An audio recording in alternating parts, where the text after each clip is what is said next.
Olá, bom dia a todos. Boa noite, Luciano. Boa noite. Bom dia, Guilherme. Bom dia, Rosa Colombrini. Olá, Alice. Bom dia. Bom dia, Rosa. Olá, pessoal. Nós estamos aqui para mais um episódio do Lean Hub e nós vamos dar continuidade à nossa série sobre cultura, a cultura dos países que podem interferir nas organizações, podem facilitar ou dificultar processos de melhoria. E hoje, assim, com muita alegria, né? Particularmente falando, eu tenho uma grata, assim, alegria de apresentar a todos a minha filha mais velha, a Maíra Secato Colombrini. Olá, Maíra. Olá, bom dia, mãe. Bom dia. Então, Maíra tem 15 anos de experiência, né? 11 anos na área de óleo e gás, teve o início da sua carreira na indústria de tecnologia e depois de 11 anos atuando na área de qualidade de óleo e gás aqui no Brasil, ela, não só no Brasil, mas assim, o início na indústria de óleo e gás foi aqui no Brasil, daí ela se mudou para a Escócia, e aí ela vai nos contar um pouco essa saga da saída daqui e para um outro continente, e também as experiências que ela teve. Atualmente ela voltou para sua área de origem, né, que é também, agora ela está numa indústria, numa organização de tecnologia. Então, Maíra, aí fique à vontade para nos contar um pouquinho esse seu movimento. Antes de eu mudar de país, eu mudei para o Rio de Janeiro. Eu sou originalmente do interior de São Paulo. E eu vou dizer que eu acho que foi o maior choque cultural que eu tive na vida. Muito maior do que mudar para a Escócia ou do que mudar da Escócia para a Inglaterra depois. O Guilherme é carioca. Que é onde eu tô agora. Porque eu não me preparei. Quando eu mudei de país, eu me preparei. E o mudar para o Rio de Janeiro, eu falei assim, é o meu país, eu conheço isso aqui. E então, não houve esse preparo. E a primeira vez que eu estava no trabalho, alguém me chamou de amor, eu olhei para a pessoa e fiquei assim, pode isso? Tá ok? Porque o paulista é meio engraçado, né? O carioca tem uma malemolência muito, muito legal. E aí eu acho que quando eu cheguei na Escócia, dada essa experiência, eu aprendi alguma coisa com ela, né? Fiz ali a minha própria análise pessoal de causa e a melhoria contínua me impôs, eu vou me preparar melhor. Então, eu estudei muito para mudar para a Escócia e tal, e ainda assim nada te prepara. É choque mesmo, não é um sutil encontro cultural. É um Scania passando por cima de você, tudo que você tem como referência deixa de funcionar, entendeu? No meu caso, ainda tinha o clima, que é uma coisa que a gente não percebe, mas faz muita diferença. A questão de que a Escócia está sempre frio e sempre chovendo impactava demais. Escuro, né? Escuro. E aí, no verão, 3 da manhã, tá claro ainda. Então, assim, isso impactava demais a minha vida pessoal e a minha vida profissional. E os dois âmbitos, eles mudaram muito, né? Então, eu tive que reaprender a viver o meu dia a dia e eu tive que reaprender a trabalhar. O britânico, ele é muito organizado, as coisas não são em cima da hora, mas, em compensação, eles não têm o jogo de cintura. Então, eu acho que essas troca de experiências é interessante, porque eu acho que a gente também tem coisas muito legais que daria para ensinar para eles e trazer um pouco do Brasil para cá e vice-versa. A organização que eu estou hoje é uma empresa extremamente multicultural e eu acho muito benéfico, eu acho muito válido essa troca de culturas e de experiências, é bem legal. Eu lembrei até do caso do Luciano, lá na Austrália, do exame de... Foi você, Luciano? Não, foi o convidado anterior que... Não, foi o convidado anterior que falou da Alemanha. O Thales, que ele disse que no exame que ele foi fazer não tinha flexibilidade nenhuma. Tipo, era o que estava escrito ali e era ruim para todo mundo. A opção que ele estava trazendo era melhor para todos, para ele, para a organização, para os outros pacientes, para os médicos. E e a pessoa ali não conseguiu sair do script dela, não conseguiu fazer essa possibilidade ali de né, atuar diferente, e essa falta de jogo de cintura, de noção, de sair da caixinha, foi bem difícil. Isso foi um choque para ele, né? E pelo que você está falando, foi diferente também. Você sentiu isso, né? Que as pessoas são muito ali dentro da caixa, né? Muito certinha, e às vezes isso não sei nem se é certinho o termo para falar, eu nem consigo entender que isso seja errado, por exemplo. Eu acho que isso é realmente uma habilidade de você poder lidar com talvez até uma escassez que a gente tem no Brasil de algumas de dinheiro. Sim. Mesmo. O Thales mesmo falou isso, né? As empresas são muito ricas, da Alemanha, no caso, né? Pô, você tem grana para trocar a linha de produção inteira, você não vai lá consertar o que está errado, entendeu? Então, não sei se você viu isso aí também, assim, se você percebeu como essa cultura, falando bem do Brasil, que eu gosto de falar bem da gente, se essa parte, né, essa habilidade do brasileiro é um diferencial, às vezes, mas isso impacta um pouco assim no relacionamento, as pessoas ficam meio assustadas, ou não, elas vão tentando entender e aprender também, sei lá. Em óleo e gás, é uma área muito regulada, né, pelo governo e por questões de segurança. E não apenas isso, tem um outro adendo que é um público que é muito resistente à mudança. Então, em tecnologia é completamente diferente. A mudança é muito bem-vinda, a inovação é muito bem-vinda. É o core business ali, né? Enquanto óleo e gás é o contrário. Então, eu acho que era uma somatória de coisas que transformava isso. Mas eu também sentia que existia uma proatividade em aprender, apesar de eu ter ouvido algumas vezes, eu estou fazendo isso há 30 anos e eu sei como é que é, e muitas vezes você quer mudar e você tem uma lei que te impede de mudar, ou alguma coisa, algum procedimento de segurança estipulado por um governo que te impede de fazer aquela mudança da forma ágil que você queria, você tem que provar para esse órgão do governo que o que você está propondo é realmente melhor, mais eficaz e ainda assim é seguro, e só então você pode fazer a mudança. Mas, por sorte, nós tínhamos muito... O processo de gestão de mudança era muito robusto. Então, isso ajudava muito, que eu acho que faz muita diferença você ter um processo de gestão de mudança que está ao seu lado e está ao lado do funcionário e não contra ele. Ele está ali para garantir que tudo seja pensado, que a segurança está ali, ele não é uma forma de engessar, né? Legal. Mas foi um choque, porque... E em várias questões, assim, nós estamos sempre atrasados, então primeiro eu tive que aprender a ser pontual, o que eu já era por conta da minha mãe, né? Mas aí daí você foi pro Rio, aí desandou, né? Aí desandou um pouquinho, aí teve que voltar de novo. Mas tem toda uma questão também que não basta você estar na reunião no horário. Eu tive que me programar para 30 minutos antes da reunião, preparar certas coisas para levar, porque eles fazem isso, e trabalhar com esses prazos de forma muito criteriosa, né? Aqui os prazos são levados muito a sério. É óbvio que tem horas que você não consegue cumprir, você vai justificar e todo mundo vai entender e aceitar. O negócio não é diferente nesse sentido, mas não dá Não é leviano, né? Não dá para levar de forma leviana, você tem que levar a sério, porque isso para eles é um traço cultural muito forte, né? A questão da pontualidade, da organização, do estar com tudo em dia. Então, e para norueguês também que eu trabalhei muito na Noruega, mas ao mesmo tempo eles estipulam prazos bem longos. Porque o norueguês ele gosta de pensar tudo nos últimos detalhes, eles fazem tudo para durar a vida inteira mais 10 anos, entendeu? Eles levam isso muito a sério, então eles põem longos prazos, mas perder data para eles é uma coisa muito mais grave ainda do que seria aqui.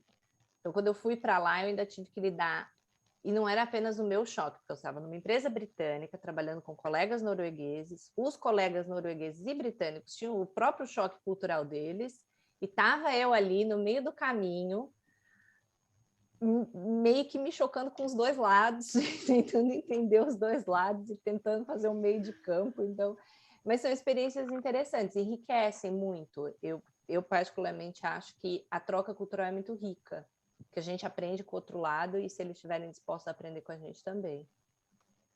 Um aspecto que você comentou, que a gente já mencionou aqui um outro episódio nosso, é um pouco o que a gente carrega das nossas famílias quando a gente fala da cultura, né? Então, que a cultura, na verdade, ela acaba tendo também esse laço que envolve o país e a própria estrutura da família, né? Então, por isso que é difícil, assim, apesar da gente considerar, né, super rico e tudo isso, mas existe a necessidade das pessoas, de todos, estarem disponíveis para fazer trocas e flexibilizar coisas, porque vai desde das situações mais elementares, né, que a gente aprende de criança em casa, passando por aspectos que fazem parte da sociedade como um todo, e depois isso vai se compor naquilo que quando a gente estuda um pouco sobre cultura, vai falar sobre o aspecto dos artefatos da organização, né? Então, assim, como aquela organização se estruturou ao longo da sua trajetória. Então, ela tem rotinas bem organizadas, ela tem uma missão bem definida, ela tem visão, né, de como é que vai funcionar. Então, como é que se faz a composição dessas coisas que compõem a organização, que vão tendo um pouco de interferência, mas você acabou citando muito tudo isso, né? Então, assim, a indústria de óleo e gás tem processos robustos, tem processos bastante ajustados, então, e isso também se compõe dentro da própria cultura do país, né? Então, assim, o Brasil deve ter sido uma experiência diferente no segmento da própria organização e o quanto é robusto o processo, do que quando olhado do ponto de vista do britânico, por exemplo, né?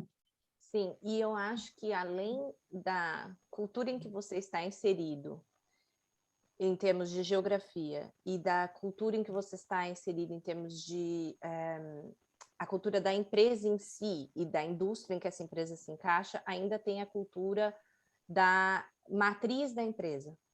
Eu não japonesa, mas conheço pessoas que trabalharam para empresas japonesas, tem um amigo que trabalha para uma grande empresa coreana, e você consegue perceber que essa cultura do local de origem, ela permeia sempre a cultura institucional daquela empresa.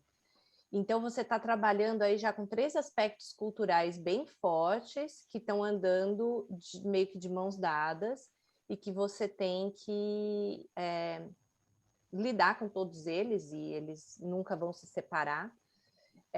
E, ao mesmo tempo, essa questão das pequenas diferenças culturais entre regiões, né? Quando eu mudei de São Paulo para o Rio, eu senti uma diferença, mesmo sendo o meu próprio país, a minha própria cultura, e não era só no trabalho, eram coisas simples, assim. Por exemplo, cuscuz no Rio é algo completamente diferente de São Paulo. Então, eu estava numa festa e a pessoa falou, nossa, tem um cuscuz maravilhoso. Eu fui até a mesa, olhei para a mesa, não vi cuscuz, porque para mim cuscuz é um negócio amarelo cheio de atum. E no Rio de Janeiro é um bolo branco cheio de leite condensado, entendeu? Então, e aí eu mudei da Escócia para a Inglaterra, que eu estou dentro do mesmo país novamente, que é o Reino Unido, mas são completamente diferentes de novo. Essas diferenças culturais estão ali. E uma das coisas que aconteceu foi no dia da minha mudança, a minha vizinha, que é a dona do lugar que eu moro também, chegou para mim e falou assim, olha, o caminhão está atrapalhando o trânsito na rua e você tem que mover. Aqui não é aceito que esse caminhão fique no meio da rua. Você tinha me dito que era um truck, e isso não é um truck, é um lorry. E eu olhei para ela e falei assim, olha, me desculpa, não é minha língua, para mim ambas palavras se traduzem caminhão. Caminhão é e caminhão. Entendeu? Eu não fazia a menor diferença, que tinha noção de que tinha diferença e que eu tinha que te informar isso para você informar os vizinhos de que tinha um caminhão maior que obstruía o trânsito da rua. Então, assim, de novo, eu estou há 8 anos aqui, estou entendendo a cultura muito melhor do que quando eu cheguei, falo a língua fluentemente e dei com a cara na parede, assim, de forma brilhante no primeiro dia. Mostra no Google para ela, ó, truck, ó o que vem, moça. Eu vi agora, veio um troço enorme. Pois é. Mas não, na Inglaterra o nome é outro. O grande é lorry, o caminhão é o pequeno. Eu não consigo nem escrever a diferença. Acho que, sei lá, truck é carreta. Que tem caminhão baú, caminhão não sei o quê. Exatamente. Imagina a linguagem que chegou aqui na Austrália, que eram os prisioneiros da Inglaterra que vieram morar aqui, né? Então, imagina. Já ouvi algumas peculiaridades a respeito de como ficou. Mas você falou um ponto interessante, Maíra, essa questão da cultura da matriz, né? Porque aqui no Brasil, por exemplo, eu já trabalhei em empresa... E aí a Europa se divide bastante, né? Então, já trabalhei em empresa alemã, já trabalhei em empresa francesa, né? E já trabalhei em empresa americana, já trabalhei em empresa brasileira, né? Tudo aqui dentro do Brasil. E realmente a cultura da matriz permeia, né? Todo mundo brasileiro, mas tem essa questão da cultura de como a matriz funciona, do que a matriz cobra, né? Do ritmo da empresa. Os ritmos das empresas são bem diferentes, né? Esse é um comentário interessante, né? Que não acontece só aqui, acontece no mundo todo. Né? Não. E eu tenho vários amigos que trabalham para uma empresa francesa de óleo e gás aqui no Reino Unido e que são brasileiros e vieram transferidos dessa mesma empresa para o Brasil. E eles falam que eles sentiram diferença, mas eles ainda sentiram que era aquela empresa da mesma forma, que a forma de funcionar interna era a mesma. Então, eu sempre achei isso muito interessante, como uma coisa permeia a outra e vai trazendo essa maleabilidade quase para o ambiente de trabalho. E hoje você fala que está numa empresa multicultural, né? E como que é, assim, o que toca o ritmo, né? Porque se você está numa empresa onde a maioria é norueguês, a cultura do país, ela sobressai dentro da empresa, né? Se você está numa empresa, talvez francesa, dentro do Brasil, que a maioria é brasileira, tem a cultura da empresa, que nem o Guilherme falou, mas eu acho que né, as pessoas que fazem parte ali também acabam interferindo nessa cultura, né, Guilherme? Sim. Mas no caso de uma empresa multicultural que talvez não predomina ali uma cultura, ou mesmo que predomine, como que é essa coisa multicultural, né? Eu lembro quando na escola de inglês a gente aprendia que o Brasil era como que era, nem lembro mais, potting box, como que era? Um negócio de caldeirão de culturas. Eu lembro em português, eu já não lembro em inglês. E aí a gente falava isso, né? Que o Brasil era essa mistura de culturas, mas como que é essa empresa, né? Como que é trabalhar numa empresa multicultural e o que toca o ritmo, né? A própria cultura da empresa que sobressai ou é a cultura de alguns que sobressai? Como que é, assim? A cultura da empresa é muito forte, muito, muito forte. É uma empresa americana e a cultura, a maioria dos funcionários aqui na Grã-Bretanha são britânicos, então essa cultura britânica vem também muito forte, mas eu estou agora bem perto de Londres, e pela própria característica da cidade de Londres e da região em que está, e apesar do Brexit ainda temos muitos europeus aqui, e também pelo fato de que a Grã-Bretanha tem uma grande migração das suas ex-colônias, e em determinado momento da história eles dominaram quase que o mundo inteiro. Então, isso em si já atrairia inúmeras pessoas. E aí o que eu sinto é que isso enriquece muito, só que a empresa em que eu trabalho acha isso um ganho maravilhoso. Então, todos os dias nós temos uma reunião de equipe, e as grandes reuniões de equipe, elas sempre têm que começar na minha empresa com uma dica de saúde e segurança, histórias de sucesso que a equipe trouxe, uma dica de diversidade e igualdade e uma dica de produtividade. Todo dia a gente fala isso. E tem dia que eu tenho 3 ou 4 reuniões maiores e isso vai ser debatido 3 ou 4 vezes naquele dia. Então, eu acho isso maravilhoso. E tem tantas dicas assim para dar todo dia? Às vezes se repetem, mas tem. As pessoas Que vêm com coisas legal. fantásticas. E como são reuniões com público alto, não é aquela reunião que você faz só com 4, 5 pessoas, né? São as reuniões maiores. Como é um público muito grande, tem pessoas de todos os lugares, e são coisas, por exemplo, assim, às vezes são coisas super distintas. A pessoa fala de um traço cultural ou fala de alguma coisa que aprendeu. E às vezes são coisas muito pequenas, tipo lembrar as pessoas, olha, a gente está trabalhando de casa, mas nem todo mundo tem condição de entrar na câmera, então vamos respeitar essa, né, permitir que as pessoas não estejam na câmera um dia, mas a gente também compartilha coisas como perfis em mídias sociais de pessoas que são ou deficientes ou LGBTQIA+, ou outros perfis de pessoas que estão fazendo qualquer tipo de engajamento. Então, a gente compartilha esses perfis, compartilha sites, compartilha páginas de YouTube, filmes, livros, e é muito rico, porque como você tem uma riqueza de ponto de partida, com todas aquelas culturas envolvidas ali logo de cara, essas dicas se tornam mais ricas ainda. E é muito E é legal. Eu acho isso rapidinha? muito legal. É rápido essa reunião? É É rápida? rapidinho, são tipo 5 primeiros minutos da reunião, faz-se isso, e é muito, eu acho muito legal, assim, as dicas de produtividade, por exemplo, vieram outro dia com apps que você pode bloquear o seu telefone para que ele não te atrapalhe em determinados momentos, para aumentar sua concentração. Muitas vezes a gente fala de questões de como você coloca o seu ambiente de trabalho para que ele seja ergonomicamente melhor, isso ajuda a sua produtividade. Nas dicas de segurança, às vezes a gente fala até de coisas de trânsito, de coisas do dia a dia, da sua cozinha, mas vem. E as diversidades, elas enriquecem, na minha opinião, elas enriquecem muito. Eu meio que me tornei focal point extraoficial e eu passei um mês pesquisando coisas para levar, porque estava indo um pouco devagar, as pessoas estavam meio tímidas logo que foi implementado isso. E aí agora a gente está... Sempre vem alguma coisa nova, alguma dica diferente. Eu acho muito legal, eu admiro isso muito na empresa. Eu trabalhei numa empresa que tinha essa questão da dica de segurança no início da reunião. E aí é isso, Alice, tipo, eu lembro que um cara uma vez levou a questão do pessoal ficar buzinando no trânsito, né? E aí trouxe essa reflexão para todo mundo sobre o que adianta você ficar buzinando à toa, né? Tá parado, não vai andar. Era lá lá no Guarujá, né? O cara, você tá na fila da balsa buzinando para subir na balsa, todo mundo vai subir na balsa. Né? E aí o cara trouxe isso. É bem bacana mesmo. É bem bacana, é bem bacana. E eu acho que eu sinto na prática que a empresa leva isso muito a sério.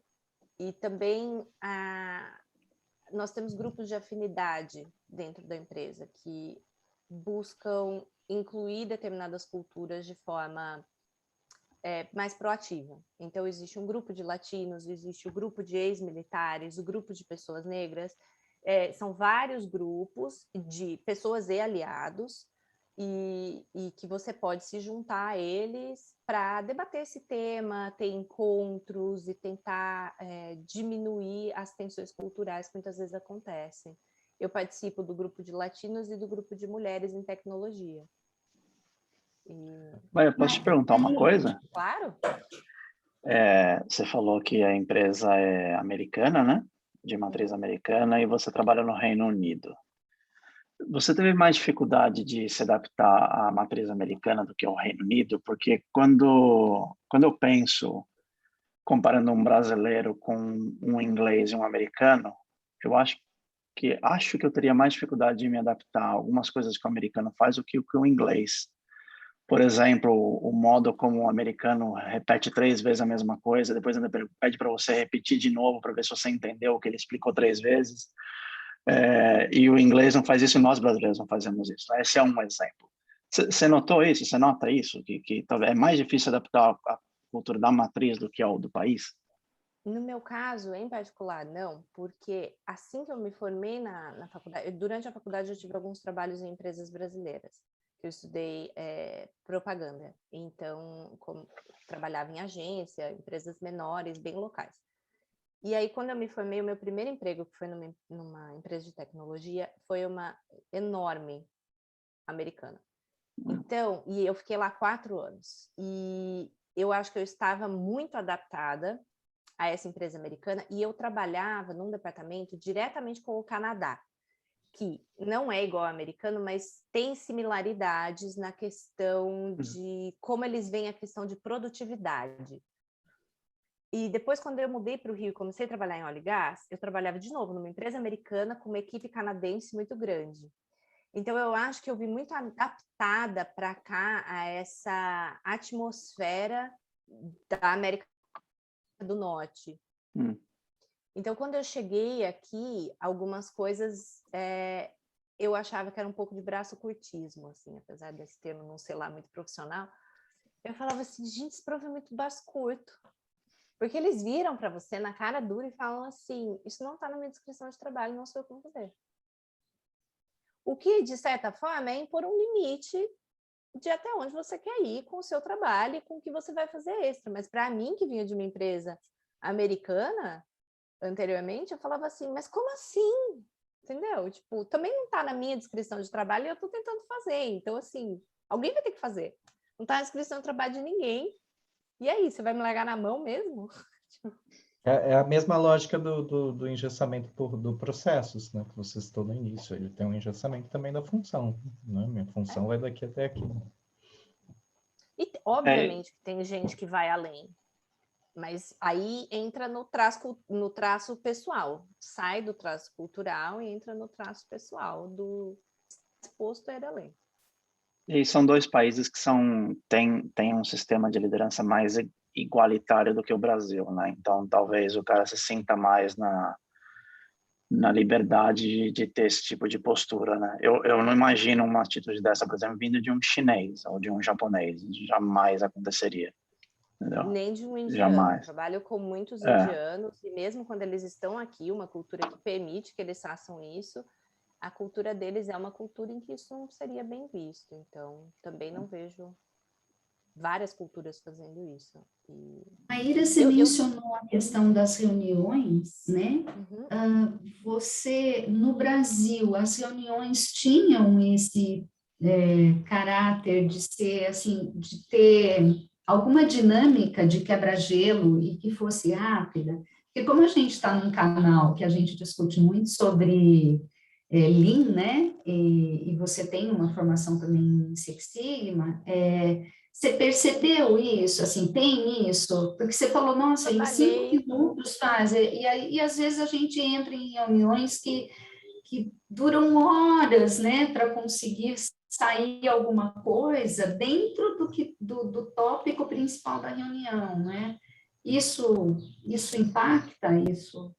Eu nunca reparei, nenhuma das empresas que eu trabalhei antes fazia isso, mas eles também, a empresa que eu estou agora também leva muito a sério a questão de você, quando você se apresenta, você falar uma peculiaridade sua. Eles não querem saber onde você trabalhou, de onde você vem. Então, quando eu entrei, eu falava assim, gente, eu sou uma pessoa chata e sem graça, desculpa, eu não tenho nenhuma peculiaridade para contar para vocês, porque as pessoas vêm com coisas sensacionais. Eu trabalho com um cara que escalou o Everest, entendeu? Eu trabalho com uma pessoa que tomou chá com a rainha.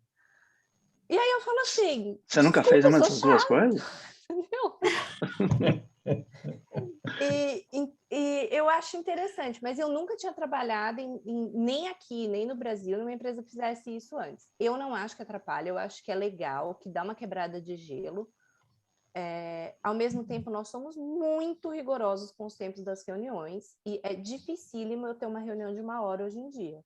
As minhas reuniões são de 30 minutos. Que delícia. Em óleo e gás, eu tinha reunião de 2, 3 horas. Porque a gente estava trabalhando com as sondas, então eram questões muito complexas, e aí a gente fazia ali. Aqui não, aqui você faz meia hora, você debate com o time, cada um sai com a sua lição de casa e volta depois.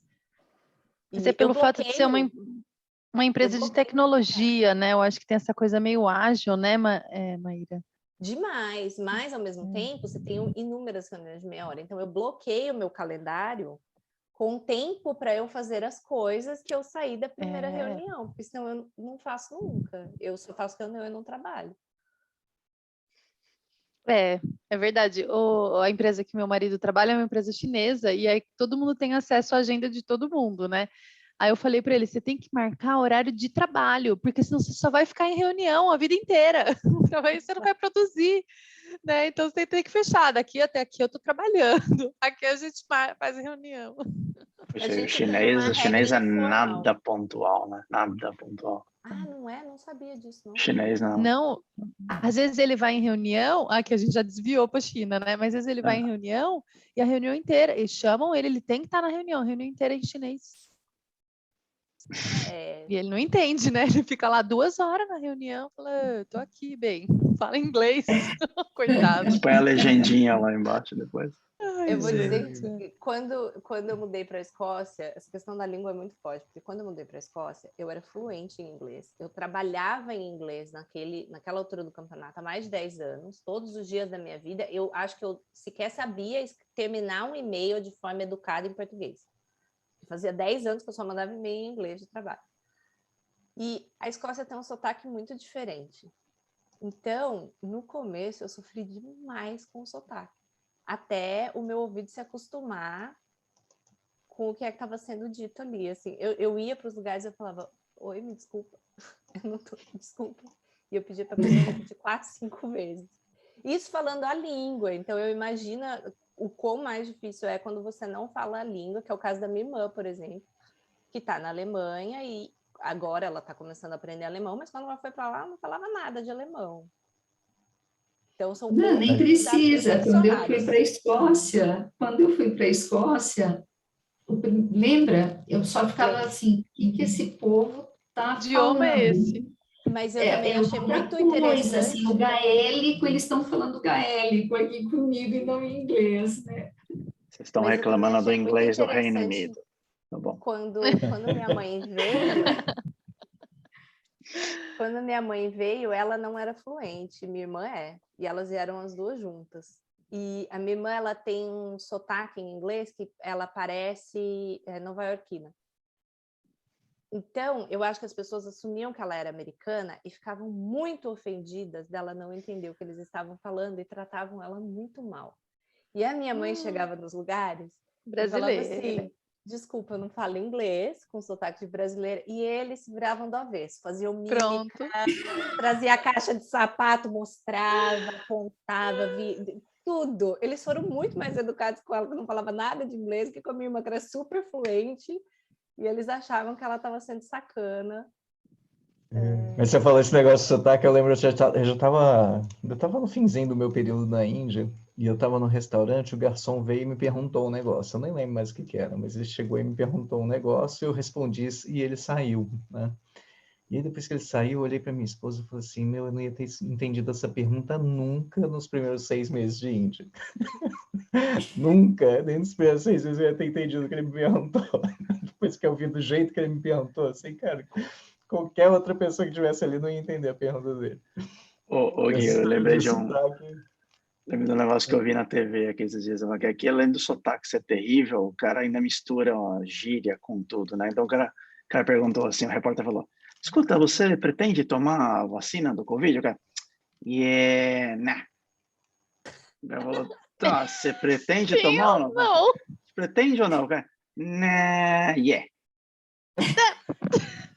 Não, mas eu não entendi. Você quer tomar? Yeah, nah. Você vai tomar a vacina, ele vai tomar. Acho que ele ainda não sabe se ele vai ou não. Eu não sei até hoje. Ele tá na dúvida. Tem outra boa também, cara, eu tava lá na Índia, aí tava o Gustavo lá, né? O Gustavo, que era da Tática também. E aí eu saí de um prédio, tá o Gustavo assim no telefone falando inglês, né? Falando assim, o quê? Não, cara, fala de novo. Não entendi. O que você quer? Não, fala de novo. Ele assim, né? E eu saindo do prédio, ele tava fazendo um outro trabalho lá, eu nem tava comigo. Aí eu saí do prédio, ele me parou assim, falou, Gui, cara, pelo amor de Deus, fala com esse indiano aqui, descobre o que ele quer. Aí eu peguei o telefone e falei, cara, o que você tá perguntando para ele? Aí o cara falou assim, não, eu quero a data de nascimento dele. Nossa!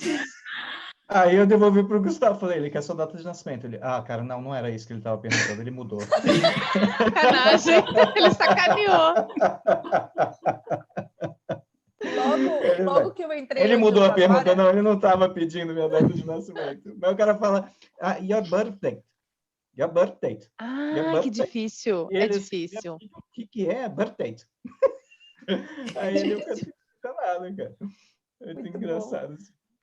Logo que eu entrei nessa empresa, eu recebi um telefonema da RH e a mulher virou em inglês para mim e falou assim, we did your CPF.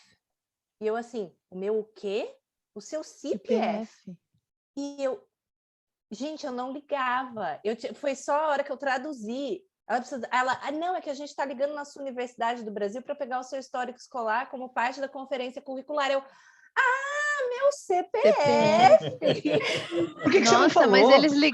mas eles ligaram para ver seu histórico curricular? Eles conferem Meu tudo. Deus! Sim, que eles doido. conferem tudo. Aí eles ligaram na GV para pegar e pediram o meu CPF. E aí foi o contrário também, porque eu assim, eu tive que falar em português e traduzir em inglês na minha cabeça e repetir para ela, porque para mim o meu CPF é uma coisa sonora. Em inglês não rola, gente, não rola. Tô tentando falar o meu em inglês, não tá outro saindo. exercício difícil para você, Mayra. Fala seu telefone aí em português. 7476. É difícil, né? 03, eu não sei se eu consigo falar, não sei se eu consigo falar o meu em português, não. Já vai no automático. Não, empaca, dá aquela... Mas o meu marido aprendeu a falar inglês. Ele fala inglês, que ele fala que é muito diferente, gente. Eu ouço, né? Eu adoro ficar ouvindo.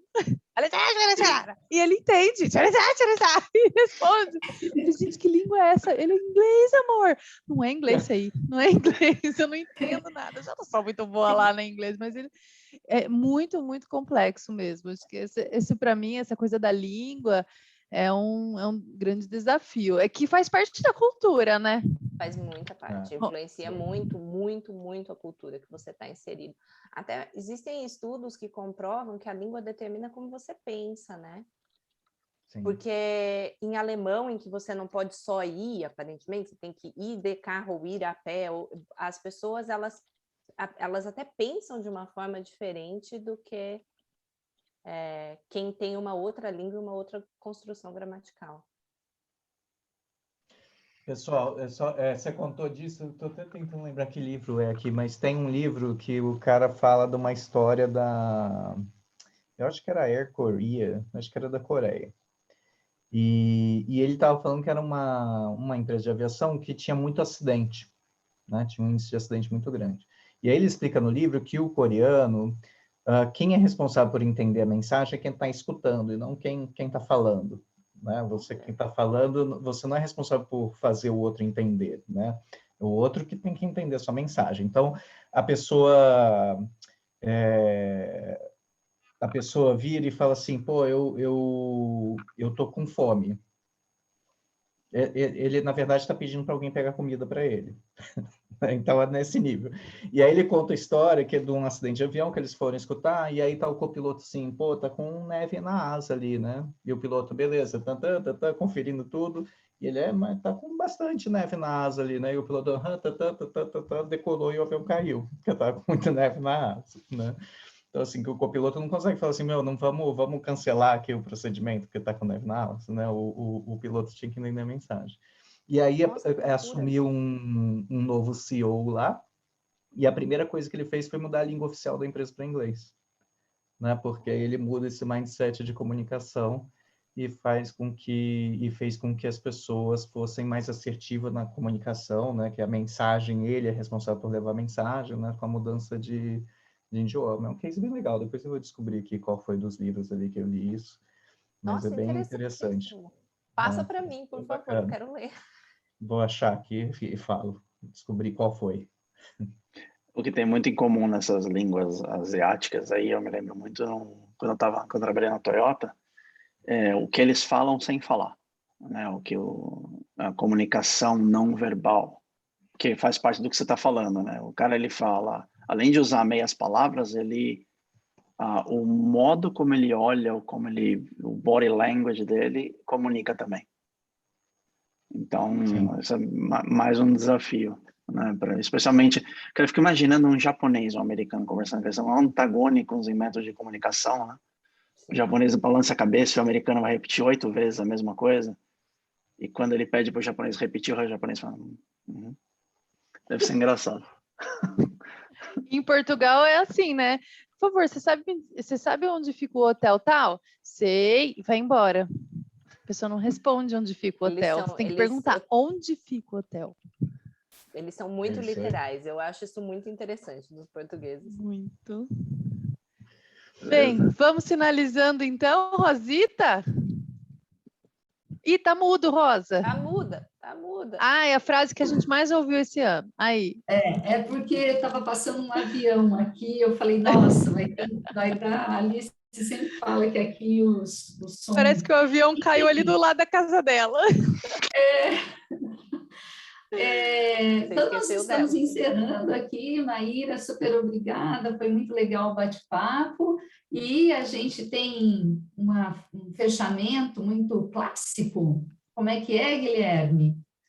Clique em todos os botõezinhos em volta desse vídeo, pode clicar aí, curtir, seguir, subscrever, compartilhar, comente aí o que você achou desse episódio e até o próximo Lean Hub. Até a Muito próxima. obrigada pela oportunidade, gente. Adorei. Obrigada legal. pelo bate-papo, Maíra. Tchau, pessoal. Tchau, tchau. Não precisa sair, não, viu, Maíra? A gente só vai parar de Tá bom. gravar, É, depois faz outro.